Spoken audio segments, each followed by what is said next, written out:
मेरे प्यारे बच्चे, तुम्हें जिस समस्या का समाधान बाबा से चाहिए वो तुम्हें जल्दी ही प्राप्त होगा।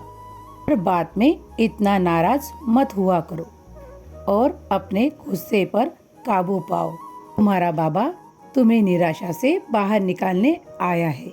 बच्चों, सुख और दुख तो उस दोपहर के धूप की तरह होता है। कभी सुख होता है तो कभी दुख होता है। मन को अलग अलग स्थितियों में तुम जब पाते हो, अगर खुशी हो तो तुम्हें आनंद मिलता है। अगर कोई तुम्हारे मन के विरुद्ध हो तो तुम्हें उससे दुख प्राप्त होता है।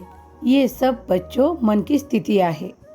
अगर तुम किसी बात में सामंजस्य बनाकर चलोगे तो कभी तुम्हें बहुत दुख या बहुत सुख से तुम्हारे जीवन पर ज़्यादा असर नहीं देख पाओगे, क्योंकि तुम्हारी मनस्थिति शांत स्वरूप होगी। जब तुम्हें कोई दुख भी होगा तो तुम सामान्य महसूस करोगे, और जब बहुत सुख भी होगा तो तुम सामान्य महसूस करोगे। इसी को स्थिर अवस्था कहते हैं। बच्चों, इसी अवस्था को स्थिर अवस्था कहते हैं।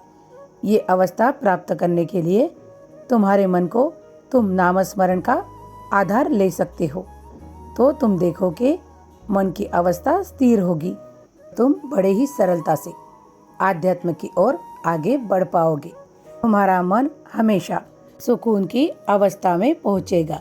ये बड़ा कठिन है, लेकिन प्रयास करोगे तो एक दिन इस अवस्था को पा लोगे।